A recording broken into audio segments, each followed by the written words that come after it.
मेरा नाम रूपक कुमार मिश्रा है। आप सभी का स्वागत है रूपक स्मार्ट क्लासेस पे। आज हम लोग ज्योग्राफी का परिचय पढ़ेंगे और जानने का प्रयास करेंगे कि ज्योग्राफी क्या है, ज्योग्राफी में कितने टॉपिक्स आते हैं। और ये वीडियो मैं बना रहा हूँ एनसीईआरटी को ध्यान रखते हुए, और बीए में जो स्टूडेंट फर्स्ट ईयर में होंगे, सेकेंड ईयर में होंगे, थर्ड ईयर में होंगे, या एमए के जो स्टूडेंट होंगे, उन सबके लिए वीडियो का होगा लाभदायक होगा। इसलिए मैं बिना समय गवाए अपनी बात करने जा रहा हूँ। ठीक, जैसे कि आप जानते हैं कि भूगोल को इंग्लिश में क्या बोलते हैं, ज्योग्राफी बोलते हैं। ठीक, तो जो ज्योग्राफी शब्द है, तो जो ज्योग्राफी है क्या है, जियो प्लस ग्राफिया का है, ये ग्राफिया सबसे मिलकर बना है। ठीक, जहां पर जियो का मतलब क्या होता है, जियो का मतलब होता है अर्थ। क्या होता है इसका मतलब, अर्थ होता है। ग्राफिया का मतलब होता है डिस्क्राइब, स्टडी।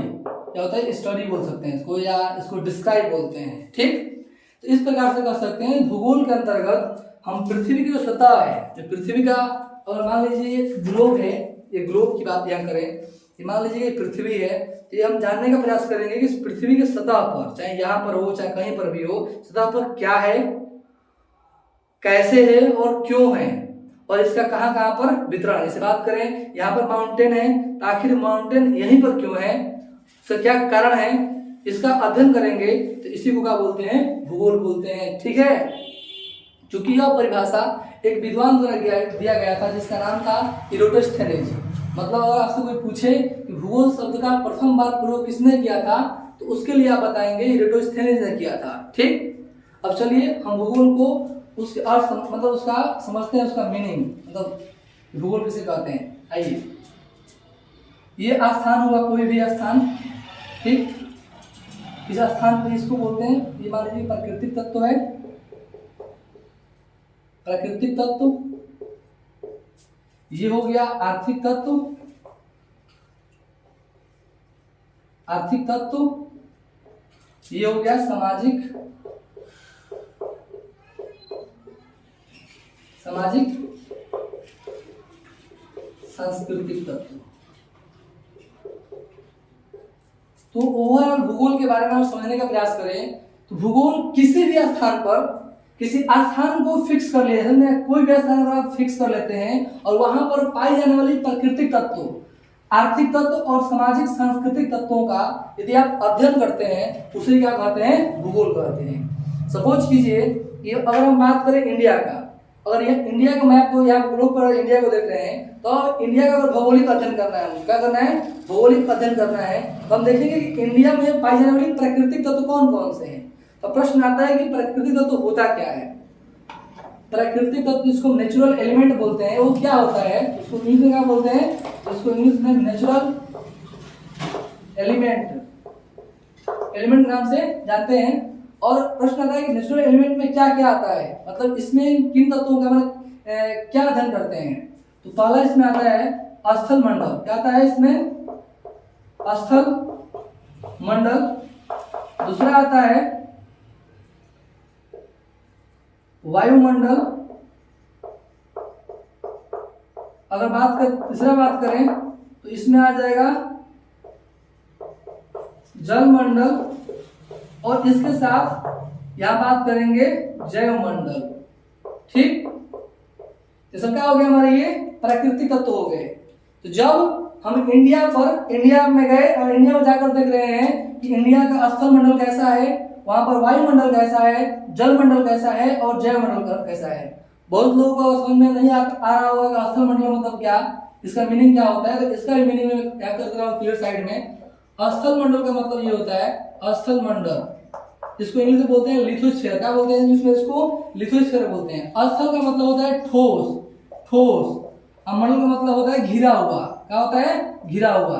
तो पृथ्वी का वह भाग, मान लीजिए ये पृथ्वी है, तो पृथ्वी का वह हिस्सा जो ठोस हो और क्या हो, मतलब पृथ्वी को घेरा हुआ, जिस पर हम लोग रह सकते हैं। ये ठोस, मान लीजिए पूरा पृथ्वी है, पृथ्वी का इस हिस्सा पर क्या है, ठोस है, जिस पर हम लोग रहते हैं, इस ठोस भाग को बोलते हैं स्थल मंडल। क्या बोलते हैं, स्थल मंडल बोलते हैं। और इस पूरे भाग पर क्या है, जल है, क्योंकि ये पूरा भाग क्या है, जल से घिरा हुआ है, तो इस पूरे भाग को बोलते हैं जलमंडल। और इसके चारों तरफ क्या है, इसके चारों तरफ क्या है, वायु द्वारा घिरा हुआ परत है, यदि इसका अध्ययन करते हैं, इस घिराव को, वायु के इस परत द्वारा जो घिरा हुआ है, यदि इस घिराव का अध्ययन करते हैं तो इसको बोलते हैं वायुमंडल। और जहां पर स्थल मंडल, वायुमंडल और जैव मंडल, ये मान लीजिए कि स्थल मंडल हो गया, ये मान लीजिए कि वायुमंडल हो गया, ये मान लीजिए क्या हो गया, जल मंडल। तो जहां पर तीनों मिल रहे हैं, मतलब पृथ्वी का वह पार्ट, वह हिस्सा जहां पर आपको स्थल भी देखने को मिल रहा है, जल भी देखने को मिल रहा है और वायु भी देखने को मिल रहा है, इसी हिस्से पे क्या होगा, जीवन संभव होगा। चाहे वो एनिमल्स का हो, चाहे वो प्लांट्स का हो, चाहे वो एनिमल जानवर का हो या कोई भी वनस्पति जीव जंतु का हो, यही प्रकार उसका जीवन संभव होगा। तो इस प्रकार से क्या होगा, इस स्थान पे हम क्या किए, प्राकृतिक तत्वों का अध्ययन कर लिए। अब इसके साथ साथ अब बात करते हैं इसमें क्या, आर्थिक तत्व के बारे में। किस स्थान, मतलब किसका आर्थिक तत्व, मतलब जिस स्थान की हमको अध्ययन करना है, जिस स्थान पर हमको अध्ययन करना है, उस स्थान का आर्थिक तत्वों के बारे में अध्ययन करेंगे। तो आर्थिक तत्वों में हम जानेंगे कि आर्थिक क्रियाएं क्या होती हैं। आर्थिक क्रियाएं,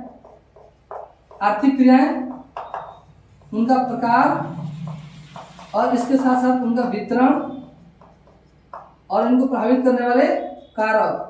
मतलब कि हम क्या बोल रहे हैं कि जिस क्षेत्र की आपको भौगोलिक अध्ययन करना है, वहां का मानव जो है अपना जीवन यापन करने के लिए जो क्रियाकलाप करता है, उसे क्या कहते हैं, आर्थिक क्रिया कहते हैं। आर्थिक क्रिया का मतलब क्या, कि ऐसी क्रिया जिसको करने से हमको आय की प्राप्ति होती है, इनकम मिलता है, उस क्रिया को आर्थिक क्रिया के नाम से जानते हैं।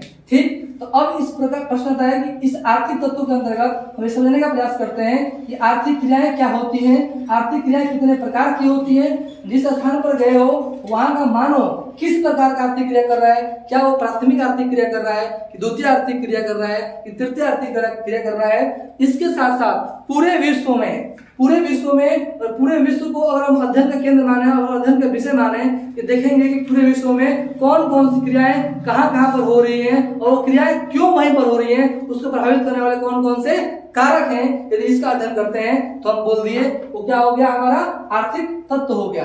ठीक, जबकि अगर बात करें सामाजिक और सांस्कृतिक तत्व के बारे में बात करें, सामाजिक तत्व में, सांस्कृतिक तत्व में क्या हो जाएगा, या उस स्थान की जनसंख्या, उसके बाद उनका संगठन,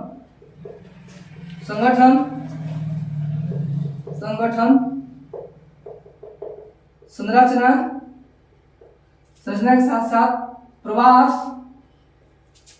और अधिवास, साक्षरता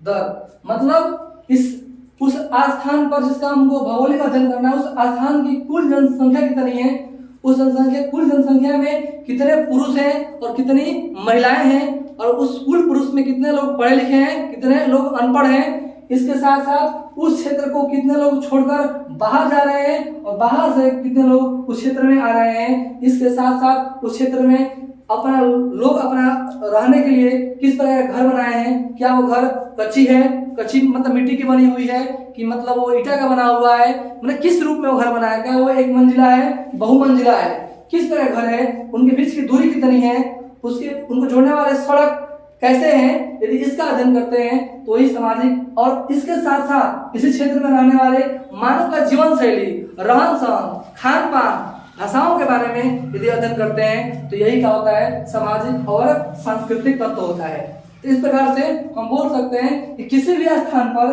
पाई जाने वाली प्राकृतिक तत्व, आर्थिक तत्व, सामाजिक एवं सांस्कृतिक तत्वों का एक साथ जब हम अध्ययन करते हैं तो इसी अध्ययन को हम भूगोल कहते हैं। ठीक, इसमें कोई दिक्कत नहीं। तो अब बात करते हैं इस पूरे भूगोल को मुख्य रूप से कितने भागों में बांटा गया है। चलिए,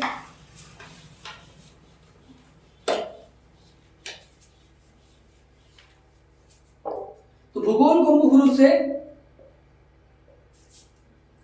दो भागों में बांटा गया है।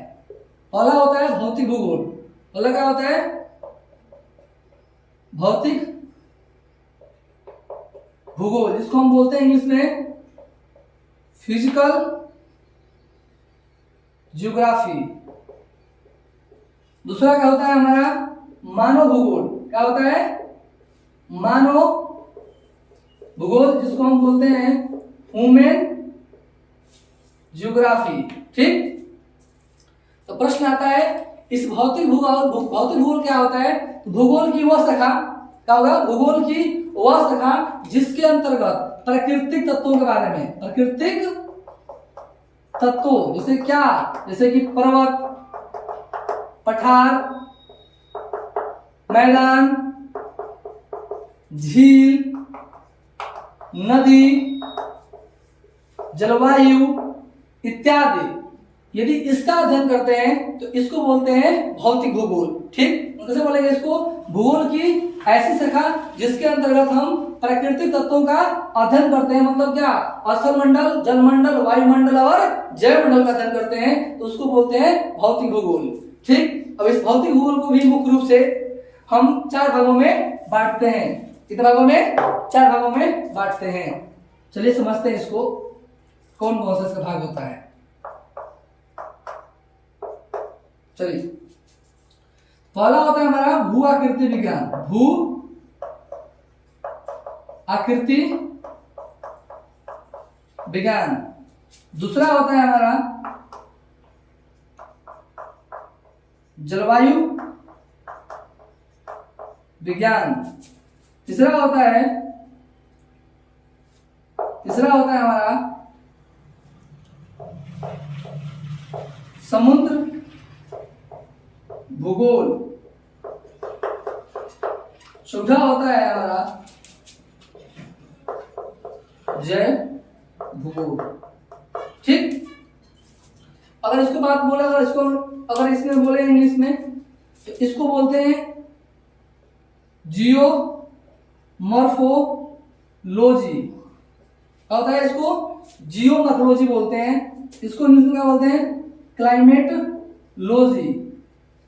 इसको बोलते हैं ओशिनोग्राफी,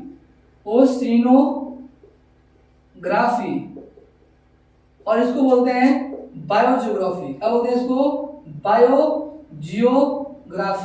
ठीक, अब बारी से इसको हम समझते हैं कि जियोमॉर्फोलॉजी क्या होता है, क्लाइमेटोलॉजी क्या होता है, ओशिनोग्राफी क्या होता है और बायोजियोग्राफी क्या होता है। ठीक, अब देखिए, अगर थोड़ा सा अगर समझने का प्रयास करेंगे आप लोग, यहाँ पर है भू आकृति विज्ञान, या 3 वर्ड जुड़ा हुआ है, भू आकृति विज्ञान। ठीक, तो हम तीनों बार, भू मतलब क्या होता है? भूमि।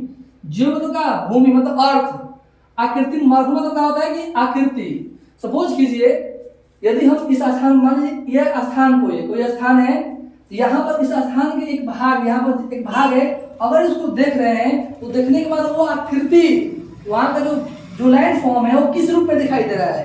क्या यह स्थान पर्वत दिखाई दे रहा है हमको, पर्वत दिखाई दे रहा है, या पठार, मतलब ये देखने पर किस रूप में दिखाई दे रहा है, उसको बोलते हैं आकृति। अब विज्ञान का मतलब क्या होता है? उसका अध्ययन। ठीक, अर्थात मतलब भू आकृति विज्ञान में हम क्या है, भूमि पर, पूरे पृथ्वी पर पाई जाने वाली स्थलाकृतियों का वैज्ञानिक अध्ययन करते हैं। समझ में नहीं आया? नहीं, आइए समझते हैं इसको बढ़िया से। मतलब इस जियोमॉर्फोलॉजी में समझने का प्रयास करते हैं इस पूरे पृथ्वी पर जितने प्रकार के भू आकृतियां होती हैं, जैसे कि मान लीजिए पर्वत होता है, पठार होता है, मैदान होता है, झील या नदियों द्वारा जो निर्मित आकृतियां होती हैं, उन्हीं को बोलते हैं भू आकृतियां। क्या बोलते हैं? भू आकृतियां बोलते हैं। तो इन भू आकृतियों का वैज्ञानिक अध्ययन, आखिर इन भू आकृतियों का निर्माण कैसे हुआ, इसका विकास कैसे हुआ, इनका विश्व में किस प्रकार से वितरण है, इसका अगर वैज्ञानिक अध्ययन करते हैं, इसी को क्या बोलते हैं? हम जियोमॉर्फोलॉजी कहते हैं। अगर भू आकृतियों की बात करें तो मुख्य रूप से भू आकृतियों को भी क्या हुआ है, 3 भागों में बांट सकते हैं। कौन कौन सी? तो फर्स्ट आर्डर, क्या है? फर्स्ट आर्डर मतलब इसको प्रथम, फर्स्ट आर्डर की भू आकृति, सेकेंड आर्डर क्या है? सेकेंड आर्डर, और थर्ड आर्डर की थर्ड आर्डर। मतलब फर्स्ट आर्डर, सेकेंड ऑर्डर और थर्ड ऑर्डर की भू आकृति, मतलब पूरे लैंड फॉर्म को, पृथ्वी पर जितने प्रकार की आपको भू आकृति दिखाई देती हैं, उसको मुख्य रूप से क्या होता है, 3 कैटेगरी में इसको डिवाइड कर सकते हैं। पहला जो कैटेगरी होगा वो ऐसी भू आकृति, मतलब प्रथम भू, मतलब फर्स्ट ऑर्डर की भू आकृति में हम क्या होता है, तो समुद्र मतलब महासागर और महाद्वीप, इसमें क्या आता है बालक? तो इसमें आता है मतलब कंटिनेंट और ओशन आता है इसमें, मतलब कि महाद्वीप और महासागर किसमें आते हैं? ये फर्स्ट ऑर्डर के लैंडफॉर्म में आते हैं। और बात करें सेकेंड ऑर्डर के, तो वो क्या होते हैं? तो सेकेंड ऑर्डर में वो आते हैं आपको कौन से?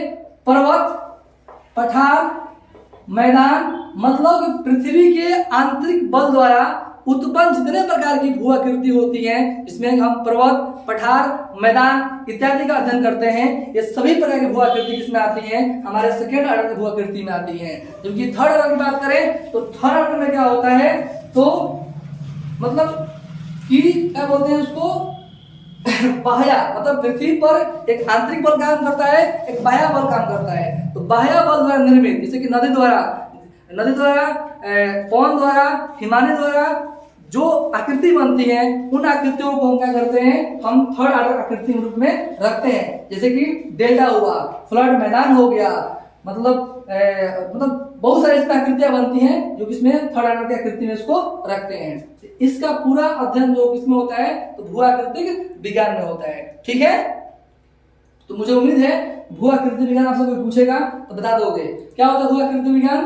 तो भौतिक भूगोल की वह शाखा जिसके अंतर्गत हम पूरे इस पृथ्वी पर पाए जाने वाली विभिन्न प्रकार के आकृतियों का वैज्ञानिक अध्ययन करते हैं, उसे क्या कहते हैं? भू आकृति विज्ञान कहते हैं। ठीक है, इसके साथ साथ अगर बात करें जलवायु विज्ञान के बारे में, किसके बारे में? जलवायु विज्ञान के बारे में बात करें तो इसके अंतर्गत हम जलवायु विज्ञान को, और जलवायु विज्ञान की बात करें तो इसके अंतर्गत हम समझना चाहते हैं वायुमंडल। क्या समझेंगे इसमें? तो वायुमंडल क्या होता है? वायुमंडल का संगठन, वायुमंडल का संगठन, दूसरा संरचना, थर्ड क्या होता है? तापमान, वायुमंडली दाब,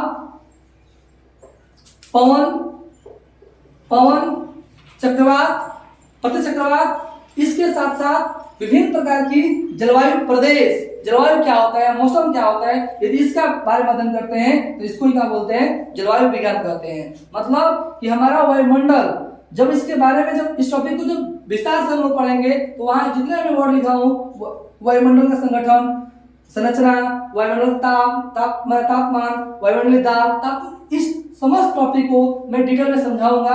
बस इतना समझ लीजिए, जलवायु विज्ञान का मतलब कि भौतिक भूगोल की वह शाखा जिसके अंतर्गत हम वायुमंडल के संगठन, संरचना, उसका तापमान, वायुमंडलीय दाब, आर्द्रता के साथ साथ जलवायु के बारे में अध्ययन करते हैं, उसे ही क्या बोलते हैं? जलवायु विज्ञान के नाम से जानते हैं। ठीक, अब बात करते हैं समुद्र भूगोल, मतलब कि ओशनोग्राफी। ओशनोग्राफी के मतलब इसके अंतर्गत क्या पढ़ते हैं हम लोग?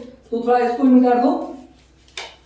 ओशनोग्राफी के बारे में हम समझते हैं, इस ओशनोग्राफी में पहले पूरे विश्व में कितने, मतलब जितने भी मतलब ओशन है, महासागर हैं। प्रश्न आता है कि महासागर क्या होते हैं? तो महासागर बात में मतलब महासागर आप जानते ही होंगे, मतलब जल का वह बृहद भाग, जो मतलब पूरा जो जल का बड़ा भाग होता है, उसी को क्या बोलते हैं? महासागर बोलते हैं। ये मुख्य रूप से कितना है? तो 3 ही है, लेकिन बहुत लोग 4 बोलते हैं। ठीक, कौन कौन से? तो हिंद महासागर, अटलांटिक महासागर और प्रशांत महासागर, उसी तीनों का निचला भाग है, इसको दक्षिणी महासागर के नाम से भी जानते हैं। ठीक, तो अब बात करते हैं तो इस महासागर में पाई जाने वाली भू आकृतियां, जैसे कि continental slope, continental shelf, trench, mid oceanic ridge. तो रीजन क्या है यहाँ पर? कॉन्टिनेंटल स्लोप, रिलीफ, एवाइसल प्लेन के साथ साथ MOR मतलब मिड ओशियनिक रिज।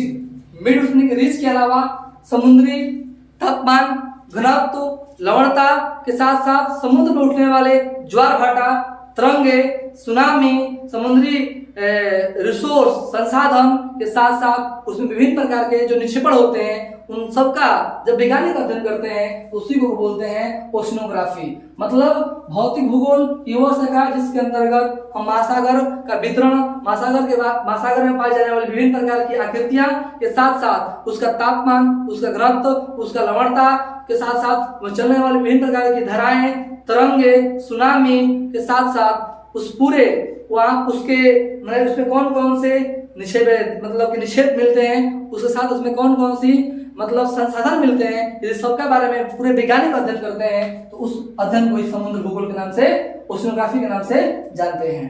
ठीक, अब आता है जैव भूगोल।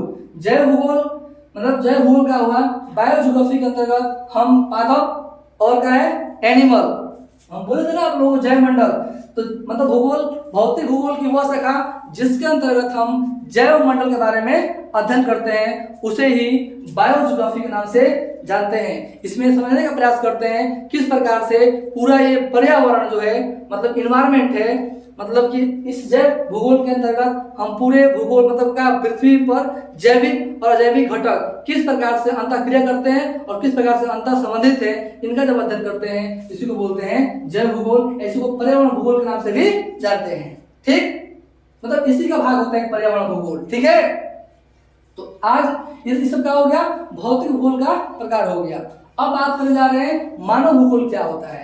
ठीक, समझ सकते हैं कि नहीं। अब बात करने जा रहे हैं मानव भूगोल के बारे में।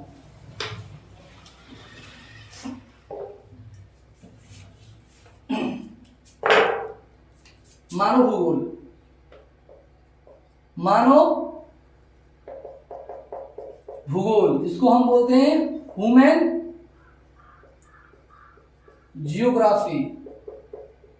ठीक, मानव भूगोल क्या होता है, जैसे हम आपको बताए थे, आपको में लिखे थे ना हम प्राकृतिक तत्व, प्राकृतिक तत्व, आर्थिक तत्व और सामाजिक एवं सांस्कृतिक तत्व लिखे थे, बात किए थे। तो अब क्या करेंगे, किसी स्थान पर मानव भूगोल में क्या होता है, मानव को केंद्र का है, केंद्र में मानव क्या होगा, केंद्र में क्या होगा, यहाँ पर मानव होगा। मानव को केंद्र में रहकर उसको प्रभावित करने वाले प्राकृतिक पर्यावरण, मतलब मानव जिस स्थान पर रहता है वहां का प्राकृतिक पर्यावरण मानव को किस प्रकार से प्रभावित करता है। मतलब क्या, मतलब मानव के गतिविधियों को क्या बोल रहे हैं, जिस स्थान पर मानव रहता है तो वह अपने आसपास के प्राकृतिक पर्यावरण से किस प्रकार से प्रभावित होता है और मानव अपने तकनीकी का प्रयोग करके किस प्रकार से पर्यावरण को प्रभावित करता है। इनके अंतर संबंधों का अध्ययन ही मानव भूगोल कहलाता है। समझ आया क्या, मतलब क्या कि मानव की आर्थिक गतिविधियां किस प्रकार से अपने प्राकृतिक पर्यावरण से प्रभावित होता है। जैसे आप जानते होंगे कि अगर जो लोग मतलब उत्तरी मैदानी क्षेत्र में रहते हैं उनका अधिकांश क्या होगा, अधिकांश जीवन शैली का होगा तो कृषि होगा। कारण क्या है, वहां की जलवायु क्या है, कृषि योग्य है, इस कारण से वहां के लोग क्या करते हैं, कृषि करते हैं। जो लोग तटीय क्षेत्र में रहते हैं उनका मुख्य व्यवसाय क्या है, मत्स्य पालन, मतलब मछली का व्यवसाय करते हैं, मतलब मछली को ही अपना रोजगार के रूप में उसको प्रयोग करते हैं। लेकिन जो लोग पठारी क्षेत्र में रहते हैं उनका मुख्य व्यवसाय क्या होता है, खनिज का निकालना, खनिज का निष्कर्षण करना, मतलब वहां पे क्या होगा, इंडस्ट्री आसपास लगी होगी। ठीक, तो इसका मतलब क्या है, तो वहां पर पाई जाने वाली प्राकृतिक तत्व मानव के रहन सहन, वहां उसके आर्थिक क्रिया के साथ साथ उसके जीवन शैली को किस प्रकार से प्रभावित करता है और उसके साथ साथ मानव अपने तकनीकी विकास के आधार पर उस पर्यावरण में किस प्रकार से संशोधन कर रहा है। यदि इसके अंतर क्रिया और अंतर संबंधों का अध्ययन करते हैं उसे क्या कहते हैं, लोग मानव भूगोल कहते हैं। समझ आया क्या? ठीक है, तो अब इस मानव भूगोल को मुख्य रूप से क्या होता है, बहुत सारे भागों में इसको भी बांट सकते हैं। देखिए, पहला उसका होता है भाग जिसको हम बोलते हैं आर्थिक भूगोल। क्या बोलते हैं इसको? मानव भूगोल का एक शाखा है जिसका नाम है आर्थिक भूगोल। क्या है? आर्थिक भूगोल है। आर्थिक भूगोल क्या होता है? तो मानव भूगोल की वह शाखा जिसमें मानव के आर्थिक क्रिया, क्या बोलेंगे इसमें, मानव की आर्थिक क्रिया, उनका प्रकार, उनका विश्व में वितरण, मतलब कि अगर हम मानव अध्ययन, चूंकि हमारा मानव भूगोल का मेन विषय क्या होता है, मानव होता है, या जो भी बातें होंगी किसी स्थान के संदर्भ में क्या होगी, वो मानव की ही बात होगी। ठीक है, तो मान लीजिए हम मानव को क्या किए, हम अध्ययन के रूप में मानव को ले लिए, तो तो अब चूंकि आर्थिक भूगोल मतलब इकोनॉमिकल ज्योग्राफी की बात कर रहे हैं, तो इसमें क्या होगा, मानव किसी स्थान पर रहने वाला मानव का आर्थिक क्रिया, उस क्रियाओं का प्रकार, उनका पूरे विश्व में वितरण, कि प्रत्येक पूरे विश्व में रहने वाला मानव पूरे विश्व में रहने वाला मानव किन किन प्रकार के, यानी किस किस प्रकार के आर्थिक क्रिया करता है, वो आर्थिक क्रिया वो क्यों करता है, एक क्षेत्र से दूसरे क्षेत्र में जाते हैं तो हमको आर्थिक क्रियाओं में भिन्नताएं क्यों मिलती हैं, इन भिन्नताओं का कारण और इनको प्रभावित करने वाले कारकों का जब अध्ययन करते हैं तो इसे क्या कहते हैं हम लोग, आर्थिक भूगोल कहते हैं। समझ आया क्या? फिर से रिपीट कर दे रहे हैं, मतलब क्या बोले हमने, मतलब बोला कि मानव भूगोल की वह शाखा है जिसके अंतर्गत मानव की आर्थिक क्रिया, उस क्रिया का विश्व में वितरण, और जब हम एक क्षेत्र से सपोज कीजिए कि आप मान लीजिए भारत के उत्तरी क्षेत्र से दक्षिण की तरफ जा रहे हैं, तो देखेंगे उत्तरी मैदान में जो लोग हैं वहां पर कृषि कर रहे हैं। फिर जब आगे बढ़ेंगे पठारी क्षेत्र में, जो जब तटीय क्षेत्र में आएंगे तो वहां के लोग क्या कर रहे हैं भाई, तो वहां के लोग अपना जीवन यापन करने के लिए मछली पकड़ रहे हैं। तो आखिर ये भिन्नता क्यों है, ये भिन्नताएं जो है, इस आर्थिक क्रियाओं में जो भिन्नताओं का अध्ययन करना होगा, इसका कारण क्या होगा, यदि इसका अध्ययन करेंगे इसे क्या बोलेंगे, आर्थिक भूगोल बोलते हैं। अब इस आर्थिक भूगोल को भी इस आर्थिक भूगोल को भी मुख्य रूप से इसको हम कुछ भागों में बांट सकते हैं। पहला होता है कृषि भूगोल। क्या होता है? कृषि भूगोल। क्या होता है बाबू? कृषि भूगोल, जिसको बोलते हैं एग्रीकल्चर ज्योग्राफी बोलते हैं। दूसरा होता है हमारा औद्योगिक भूगोल। औद्योगिक भूगोल, जिसको हम इंडस्ट्रियल ज्योग्राफी के नाम से जानते हैं। तीसरा क्या हो गया? परिवहन भूगोल। क्या हो गया? परिवहन भूगोल। चौथा क्या हो गया? वाणिज्य भूगोल। क्या हो गया? वाणिज्य भूगोल। चौथा क्या हो गया? क्या हो गया? संसाधन। क्या हो गया? संसाधन भूगोल। इस प्रकार से इस आर्थिक भूगोल को भी हम 5 भागों में बांट सकते हैं। कृषि भूगोल, औद्योगिक भूगोल, परिवहन भूगोल, वाणिज्य भूगोल और संसाधन भूगोल। मतलब इंग्लिश में बोले तो agriculture geography, industrial geography, transport geography, commercial geography and resource geography. ठीक है, थोड़ा पानी पी ले रहे हैं।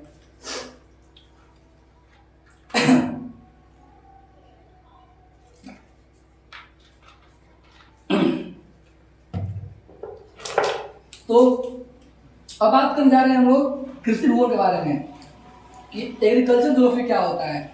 तो आर्थिक भूगोल की वह शाखा जिसके अंतर्गत हम कृषि का प्रकार, जब एक क्षेत्र से दूसरे क्षेत्र में जाते हैं तो कृषि का प्रतिरूप, मतलब फसलों का प्रतिरूप किस प्रकार से बदलता है।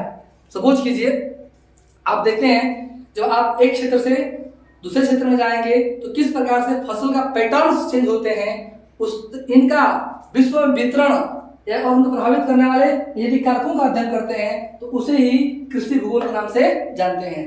ठीक है, मतलब क्या बोला मैंने कि आर्थिक भूगोल की वह शाखा जिसके अंतर्गत कृषि का प्रकार, फसल और पूरे विश्व में फसल का प्रतिरूप, जब एक क्षेत्र से दूसरे क्षेत्र में हम जाते हैं तो किस प्रकार से फसलों में अंतर देखने को मिलता है, उस अंतर का क्या कारण है, यदि इनका अध्ययन करते हैं तो इसको क्या बोलते हैं हम लोग, कृषि भूगोल के नाम से जानते हैं। जब इसके बारे में बात करेंगे तो यहाँ पूरा डिटेल में बात करेंगे जब पढ़ाएंगे आप लोगों को तो।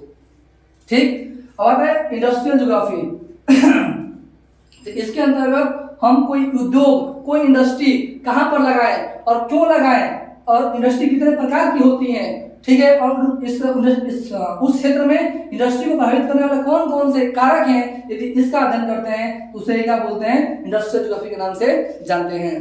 ठीक है, मतलब इंडस्ट्री को, माने किस क्षेत्र में आखिर इंडस्ट्री क्यों लगाया जाए तो इंडस्ट्री को वहाँ पे, चूंकि इंडस्ट्री को प्रभावित करने वाले बहुत सारे कारक होते हैं, तो कौन कौन से कारक हैं जो स्थान के लिए का है मतलब सही रहेंगे, यदि इसका अध्ययन करते हैं। और विश्व में इंडस्ट्रियों का वितरण, और एक क्षेत्र से आखिर सपोज कीजिए आप देखे होंगे कि आखिर कानपुर में इंडस्ट्री क्यों है या बलिया में इंडस्ट्री क्यों नहीं है, तो क्योंकि कानपुर चाहे मुंबई या दिल्ली वहां पर रिसोर्स मिल सकते हैं, वहां पर चूंकि इंडस्ट्री को प्रभावित करने वाले जो कारक होते हैं वहां पर उपलब्ध हो सकते हैं, इसी कारण से जो होगा वहां पर इंडस्ट्री है बट बढ़िया इंडस्ट्री नहीं है। ठीक है, तो हम समझने का प्रयास करेंगे कि आखिर इंडस्ट्रियल ज्योग्राफी क्या होता है, इसको कौन कौन से कारक जो है इसको इफेक्ट करते हैं, तो इसके बारे में हम लोग बात करेंगे। परिवहन भूगोल, परिवहन का सिंपल सा मतलब होता है कि एक वस्तु को या व्यक्ति को एक स्थान से दूसरे स्थान पर ले जाना। ठीक, क्या बोले हम, एक व्यक्ति, वस्तु या कोई सूचना को एक स्थान से दूसरे स्थान पर पहुंचाना की जो क्रिया होती है उसे क्या बोलते हैं, परिवहन बोलते हैं। तो अब इसमें हम देखेंगे कि जो इसको ले जाना रास्ता, जो यहाँ पर जो सड़क है, सड़क कैसा है, इसका कनेक्टिविटी कैसी है ना, क्या ये यहाँ से यहाँ जाना सुलभ है, क्या सेफ्टी है, और यहाँ के जो यहाँ से यहाँ पर जाने के लिए कौन कौन से वाहन, मोड ऑफ ट्रांसपोर्टेशन है, क्या वहां पर हमको जल मार्ग है या वायु मार्ग है या स्थल मार्ग है या पाइपलाइन, मतलब किस प्रकार के हमको मोड ऑफ ट्रांसपोर्टेशन होता है या इसकी कनेक्टिविटी क्या हो सकती है, इसके बारे में जब बात करते हैं तो उसको ही क्या बोलते हैं हम लोग, परिवहन भूगोल के, मतलब क्या बोलते हैं हम लोग, परिवहन भूगोल कहते हैं। ठीक, वाणिज्य भूगोल, इसको क्या बोलते हैं, कमर्शियल ज्योग्राफी। वाणिज्य भूगोल में हम जानने का प्रयास करते हैं कि व्यापार क्या होता है, व्यापार कितने प्रकार के होते हैं, व्यापार में आयात निर्यात क्या होते हैं, कैसे एक देश का आयात और निर्यात पूरे वैश्वीकरण को प्रभावित करता है और पूरे उस क्षेत्र को प्रभावित करता है। यदि इसके बारे में भौगोलिक अध्ययन करने लगते हैं, एक स्थान के रूप में अध्ययन करते हैं, तो उसे क्या बोलते हैं, वाणिज्य भूगोल के नाम से इसको जानते हैं। ठीक है, इसके साथ साथ संसाधन, संसाधन रिसोर्स, मतलब रिसोर्स ज्योग्राफी। प्रश्न आता है कि संसाधन क्या है, रिसोर्स क्या है, तो सारी वस्तुएं, वो सारी वस्तुएं जो मानव की आवश्यकता को पूरी कर सकती है, जिसको मानव अपना यूज में उसको ला सकता है, वो सारी वस्तुओं को हम क्या बोलते हैं, संसाधन बोलते हैं। ठीक, जैसे एग्जांपल के लिए ये मार्कर मेरे यहाँ पर लिखने और पढ़ाने में सहायता कर रहा है, इसको क्या बोलेंगे, ये हमारे लिए एक प्रकार का रिसोर्स है। ठीक, तो रिसोर्स कितने प्रकार के होते हैं, पूरे विश्व में रिसोर्स कितने, मतलब कहाँ का इसका वितरण कैसा हुआ है, रिसोर्स का किस प्रकार से मतलब प्रयोग किया जाए, इसका संरक्षण, इसका मैनेजमेंट, यदि इसके बारे में बात करते हैं तो इसी को बोलते हैं रिसोर्स ज्योग्राफी। ठीक, और पूरा हमारा क्या हो गया, ये आर्थिक भूगोल के बारे में बात हुआ। अब इसके अलावा हम बात करते हैं अब जनसंख्या भूगोल। क्या, जनसंख्या भूगोल, जनसंख्या भूगोल। सर ये क्या होता है, इसको इंग्लिश में बोलते हैं पॉपुलेशन ज्योग्राफी। जनसंख्या भूगोल भी क्या है, मानव भूगोल की एक प्रमुख शाखा है, जिसके अंतर्गत ये हम जानने का प्रयास करते हैं कि एक क्षेत्र, मान लीजिए यहाँ पर जो मानव है, यहाँ मान लीजिए जो पहले आता है जनसंख्या क्या है, छोड़ यहाँ पर जनसंख्या क्या होता है, तो एक ही प्रजाति, स्पेसीज, एक ही प्रजातियों के समूह को, जैसे कुत्ता एक प्रजाति हुआ तो कुत्तों का समूह क्या हो गया, जनसंख्या हो गया। चूंकि हमारा अध्ययन क्या है, मानव है यहाँ पर ना, तो एक ही प्रकार के, चूंकि मानव की संख्या, मानव भूगोल की बात कर रहे हैं यहाँ पे, तो अगर कहीं कोई पूछे आपसे कि पॉपुलेशन क्या है, तो इसका मतलब यही होता है कि एक ही प्रकार की प्रजाति की संख्या का बोलते हैं हम जनसंख्या कहते हैं। क्योंकि यहाँ पर क्या है, मानव की बात हो रही है, प्रजाति के रूप में किसको ले रहे हैं, इसमें प्रजाति के रूप में यहाँ पर मानव को ले रहे हैं। तो यहाँ पर क्या समझने का प्रयास करेंगे कि यहाँ पर देख रहे हैं कि यहाँ पर जनसंख्या अधिक है और यहाँ पर जनसंख्या कम है, तो हम ये जानने का प्रयास करते हैं कि इस क्षेत्र में जनसंख्या अधिक क्यों, यहाँ पर जनसंख्या कम क्यों। मतलब जनसंख्या भूगोल के अंतर्गत हम पूरे विश्व में जनसंख्याओं का वितरण, इनको प्रभावित करने वाले कारक, आखिर हम जानने का प्रयास करते हैं आखिर एशिया में जनसंख्या अधिक क्यों है, यूरोप में जनसंख्या थोड़ा अधिक क्यों है, मतलब ऑस्ट्रेलिया में जनसंख्या कम क्यों है, इनको प्रभावित करने वाले कौन कौन से कारक हैं, इनका संगठन कैसा है, इनका साक्षरता दर क्या है, इसमें कितने लोग शिक्षित हैं अशिक्षित हैं, इन सब के बारे में जब विस्तार पूर्वक बारे में अध्ययन करते हैं तो इसको क्या बोलते हैं हम लोग, जनसंख्या भूगोल कहते हैं। ठीक है, इसके तीसरा आता है हमारा अध्ययन के विषय के रूप में अधिवास भूगोल। क्या आता है हमारा, अधिवास भूगोल, अधिवास भूगोल, इसको इंग्लिश में बोलते हैं सेटलमेंट ज्योग्राफी। तो इसके अंतर्गत हम जानने का प्रयास करते हैं कि जिस स्थान पर मानव रहता है वहां पर अपने रहने के लिए बसाव, जहाँ बसता है मानव, वहां पर घर बनाया होगा, तो घर कैसी है, क्या वो घर एक मंजिली है, मतलब एक मंजिला है, बहुमंजिला है, क्या वो घर जहाँ पर रहता है मानव वो घर पास पास में है कि दूर दूर है, क्या उनके बीच की दूरी मतलब कितनी दूरी है, और इसके साथ साथ मानव जिन स्थानों पर क्रिया करता है वहां पर होता है गोदाम लोग खोलते हैं हम लोग रखने के लिए, तो गोदाम कैसा है, ठीक है। मतलब कहने का मतलब क्या है कि अधिवास भूगोल में जनरली मानव को निवास के रूप में, मानव को निवास स्थल स्थान किस रूप में है यदि उसका अध्ययन करते हैं उसे क्या बोलते हैं, अधिवास भूगोल बोलते हैं। इस अधिवास भूगोल को भी क्या होता है, मुख्य रूप से दो भागों में बांटते हैं। एक होता है ग्रामीण अधिवास, ग्रामीण अधिवास, दूसरा होता है नगरीय अधिवास, नगरीय अधिवास, ठीक। तो जब हम गांव के बारे में अध्ययन करते हैं, गांव के घर के बारे में, गांव के आर्थिक क्रियाओं के बारे में जब अध्ययन करते हैं तो वहां पर क्या होगा, ग्रामीण अधिवास होगा। जब नगर के बारे में बात करते हैं तो क्या होगा, वहां पर नगरीय अधिवास होगा, ठीक है। ठीक, ये हुआ हमारा अधिवास भूगोल का विषय। ठीक वैसे ही क्या होता है यहाँ पर राजनीतिक भूगोल, क्या होगा, राजनीतिक भूगोल, राजनीतिक भूगोल, इसको बोलते हैं पॉलिटिकल जियोग्राफी। ये क्या होता है, ये भी एक प्रकार का मानव भूगोल की ऐसी शाखा जिसके अंतर्गत हमें समझने का प्रयास करते हैं कि कोई सीमा, जैसे हम जानते हैं कि भारत और पाकिस्तान के बीच सीमा है, आखिर उस सीमा का निर्धारण कैसे होता है, कैसे कोई स्थान या समुद्र पूरे विश्व पर मतलब बहुत पूरे विश्व स्तर पे उसका क्या होता है, महत्व होता है। मतलब कैसे मतलब पॉलिटिकल होता है, समुद्र आप जानते होंगे जैसे हिंद महासागर है, तो हिंद महासागर पे जो व्यक्ति मतलब जितना मजबूत पकड़ होगा वो अपने आसपास के क्षेत्रों पर क्या होगा, उसका प्रभाव अधिक होगा। तो किस प्रकार से वो क्षेत्र पूरे पॉलिटिकल दृष्टि से महत्व रखता है यदि उसका अध्ययन करते हैं उसको क्या बोलते हैं, पॉलिटिकल ज्योग्राफी कहते हैं। मतलब इसमें हम सीमा मतलब कोई बाउंड्री कैसे बनती है, सीमा क्या होता है, सीमांत क्या होता है, कैसे वो स्थान पूरे पॉलिटिकल लेवल पे, पूरे ग्लोबल लेवल पर क्या होता है, अपना इंपॉर्टेंस रखता है, यदि इसका अध्ययन करते हैं उसे क्या बोलते हैं, पॉलिटिकल ज्योग्राफी कहते हैं, ठीक है। इसके बस आज हमको लगता है कि इतना काफी है, ठीक।